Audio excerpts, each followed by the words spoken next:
أعوذ بالله من الشيطان الرجيم. بسم الله الرحمن الرحيم. نہ تیرا نبی کوئی اور ہے، نہ میرا نبی کوئی اور ہے، یہ جو راستے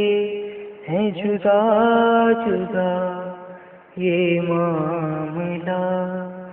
کوئی اور ہے۔ کیوں نہیں دیکھتا تو حدیث میں ہر شے یہاں موجود ہے؟ کیوں نہیں دیکھتا تو حدیث میں ہر شے یہاں موجود ہے؟ جب پڑھی حدیث تو سمجھ گئے یہ معاملہ کوئی اور ہے، نہ تیرا نبی کوئی اور ہے، نہ میرا نبی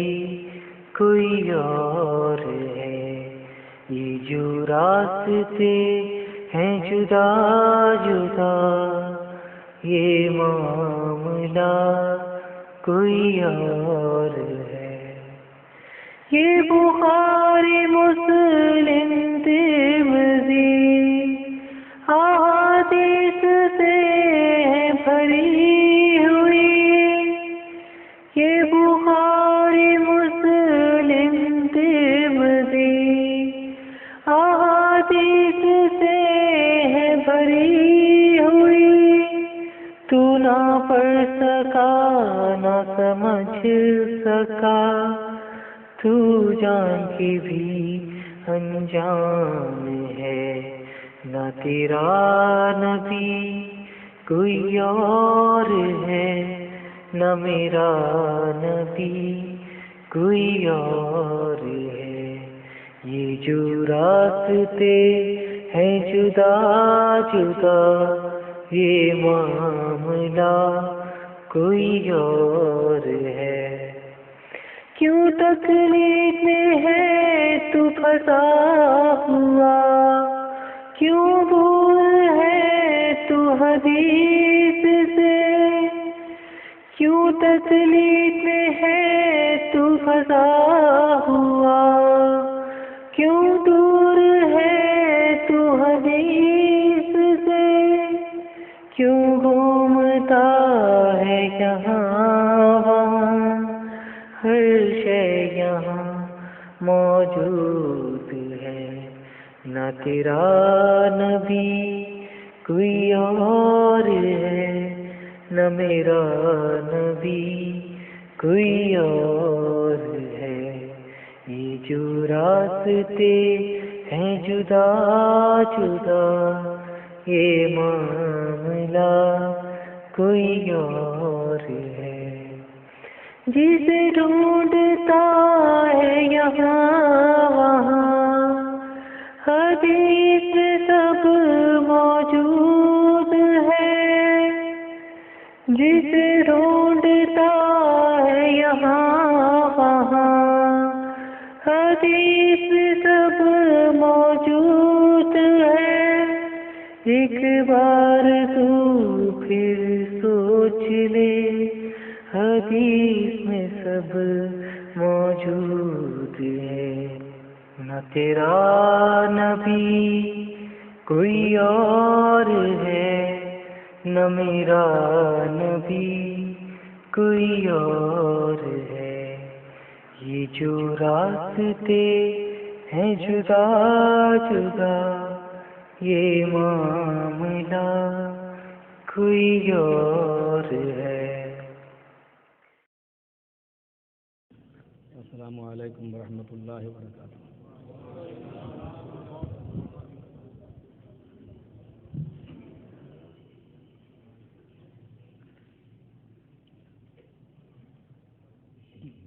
الحمد للہ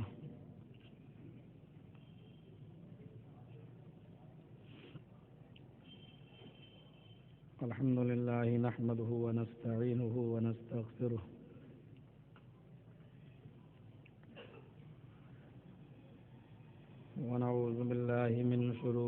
أنفسنا ومن سيئات أعمالنا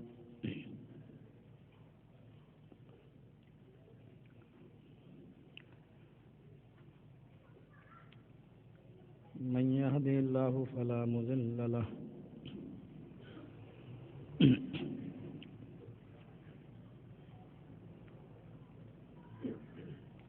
ومن يضلله فلا هادي له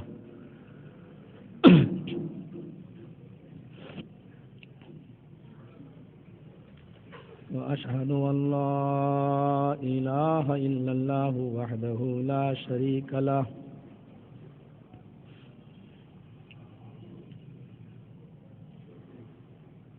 وأشهد أن محمدا عبده ورسوله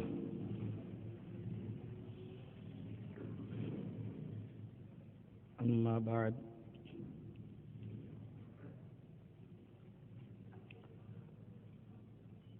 فإن خير الحديث كتاب الله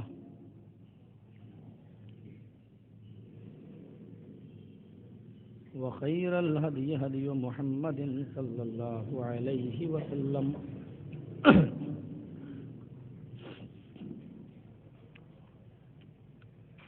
وشر الأمور محدثاتها وكل محدثة بدعة وكل بدعة ضلالة وكل ضلالة في النار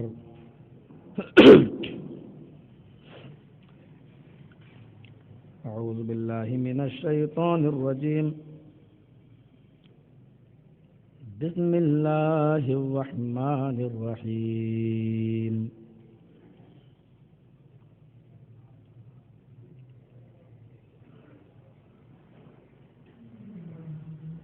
يا أيها الذين آمنوا أطيعوا الله وأطيعوا الرسول وأولي الأمر منكم فإن تنازعتم في شيء فردوه إلى الله والرسول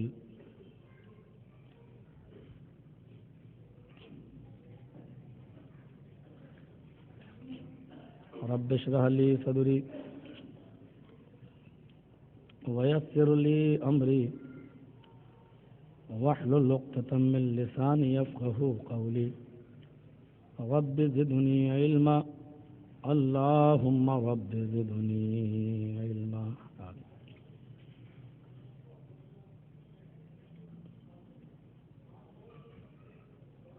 ہر قسم کی تعریف کبریائی بڑائی بزرگی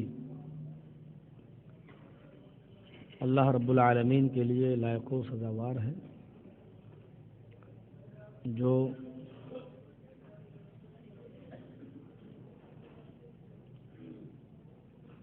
ذات ہمیشہ سے ہے اور ہمیشہ رہے گی، جس کے ہم بنی نوع انسانیت پر بے شمار احسانات، انعامات اور نوازشیں، رحمتیں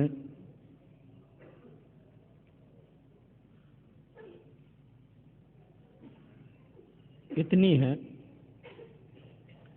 کہ ان تعدوا نعمت اللہ لا تحصوها، میرے بندو اگر میری نعمتوں کو گننا چاہو تو شمار نہیں کر سکتے ہو، گن نہیں سکتے ہو۔ اس نے ہمیں اور آپ کو انسان بنایا، امت محمدیہ میں پیدا کیا، سب سے اعلیٰ اور ارفع رسول ہمیں اور آپ کو اس رسول کا امتی ہونے کا شرف بخشا، سب سے اعلیٰ کتاب اس نے ہمیں اور آپ کو بطور رہنمائی کی عطا فرمائی، سب سے بہترین مذہب اس نے ہمیں اور آپ کو دیا اسلام، اور سب سے بہترین راستہ، طریقہ صراط مستقیم اس نے ہمیں اور آپ کو عطا کیا ہے، یعنی صرف کتاب و سنت کا راستہ۔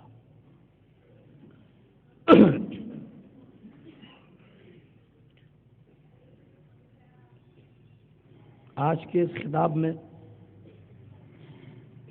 میں آپ کو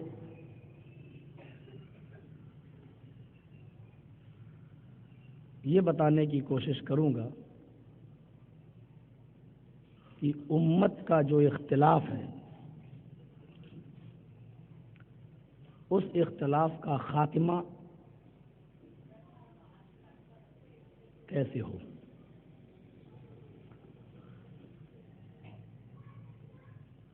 یعنی اختلاف امت اور اس کا علاج۔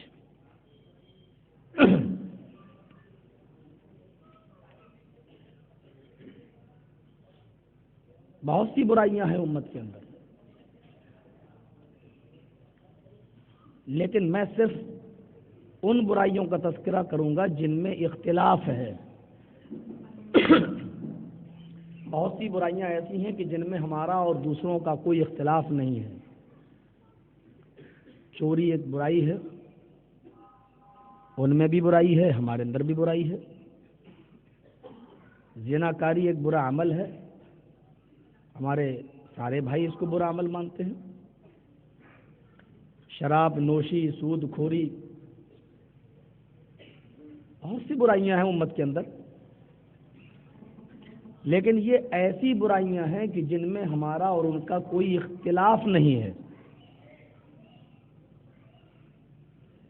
وہ آپ کے یہاں پر بھی بری ہے، ہمارے یہاں پر بھی بری ہے۔ کچھ برائیاں ایسی ہیں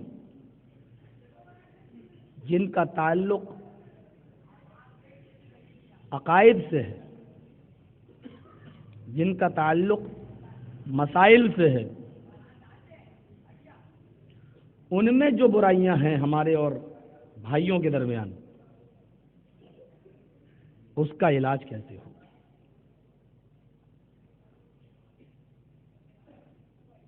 اور اس سلسلے میں میں آپ کو یہ بتاؤں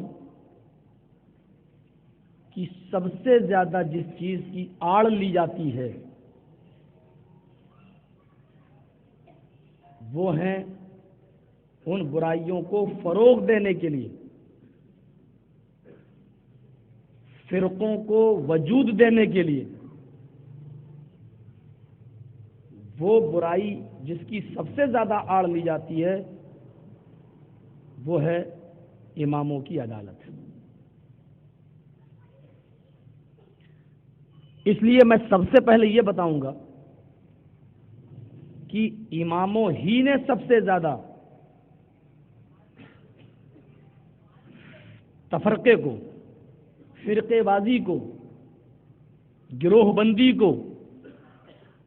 سب سے زیادہ اماموں ہی نے روکا ہے۔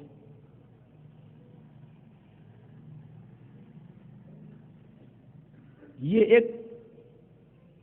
ہوا کھڑا کر دیا گیا کہ چار امام چاروں برحق، چاروں میں سے کسی ایک کی بات مان لو۔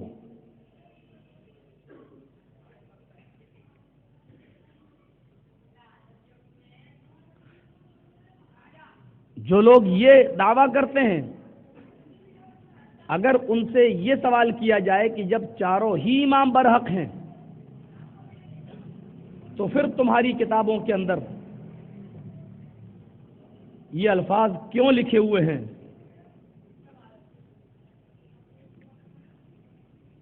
کہ اللہ کی لعنت ہو اعداد رمل، ریت کے ذرات کے تعداد سے زیادہ، علی من رد قول ابی حنیفہ، اس شخص کے اوپر جو ابو حنیفہ کے قول کو رد کر دے۔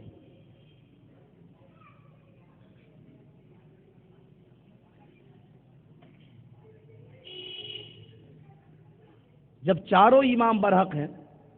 تو صرف ایک امام کا نام لے کر یہ کہنا کہ جو ان کے قول کو رد کر دے تو ریت کے ذرات کی تعداد سے زیادہ اس کی شخص کے اوپر لعنت ہو۔ سب سے زیادہ اماموں ہی نے گروہ بندی کو، فرقے بازی کو ختم کیا ہے، اور ہم یہ کہہ کر چار چار گروہ بنانا چاہتے ہیں، فرقے کو وجود میں لانا چاہتے ہیں۔ نبی اکرم کے آنے کا مقصد یہ نہیں تھا کہ اپنی امت کو چار ٹکڑوں میں بانٹ دے، بلکہ مطلب اور مقصد یہ تھا آنے کا کہ بٹے ہوئے اور گروہ گروہ میں، ٹکڑے ٹکڑوں میں تقسیم لوگوں کو ایک پلیٹ فارم پر قائم کر دے۔ پیغمبر کی کوشش یہ ہوتی ہے کہ ٹولیوں کو مٹا کر ایک پلیٹ فارم پر قائم کرے، نہ کہ نبی کی کوشش یہ ہوتی ہے کہ ایک جماعت کو چار چار ٹکڑوں میں بانٹ دے۔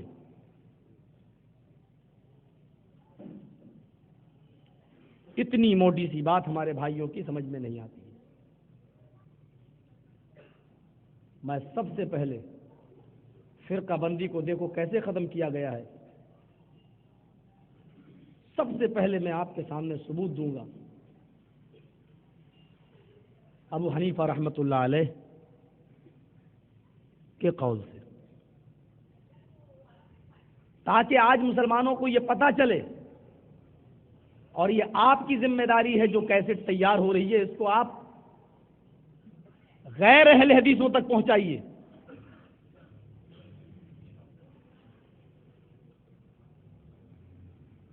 شاہ ولی اللہ محدث دہلوی رحمت اللہ علیہ کی ایک مشہور اور مایہ ناز تصنیف ہے جس کا نام ہے عقد الجید۔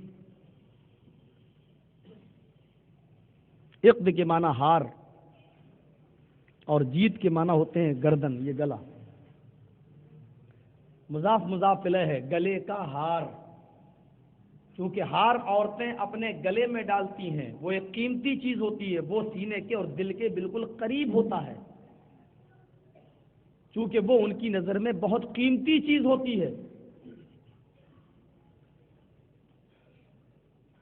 شاہ ولی اللہ محدث دہلوی کی نظر میں اس کتاب کی قیمت کا، قیمتی ہونے کا اندازہ اس بات سے لگایا جا سکتا ہے، حنفی لوگ مسلمہ طور پر اور متفق طور پر ان کو اپنا امام کہتے ہیں، ان کو اپنا بزرگ مانتے ہیں، شاہ ولی اللہ محدث دہلوی کو۔ عقد الجید مطبوعہ بیروت کی چھپی ہوئی یہ کتاب، عربی زبان میں، صفحہ نمبر 57 آپ اٹھا کر دیکھیں۔ میں بیچ بیچ میں ان بزرگوں کے ساتھ لفظ امام بھی لگاتا جاؤں گا، لیکن اس سے میری مراد یہ نہیں ہے کہ میں ان کو امام، ان کی تمام اجتہاد میں بھی، ان کے تمام ثواب و درستگی میں بھی اور غلطیوں میں بھی میں ان کو اپنا امام سمجھتا ہوں، ایسی بات نہیں ہے۔ ہمارا سب سے بڑا امام صرف جناب محمد رسول اللہ صلی اللہ علیہ وسلم ہے، اور اس مسند پر میں کسی دوسرے کو نہیں بٹھا سکتا۔ ابو حنیفہ رحمۃ اللہ علیہ سے ان کا ایک شاگرد، ایک مقتدی سوال کرتا ہے،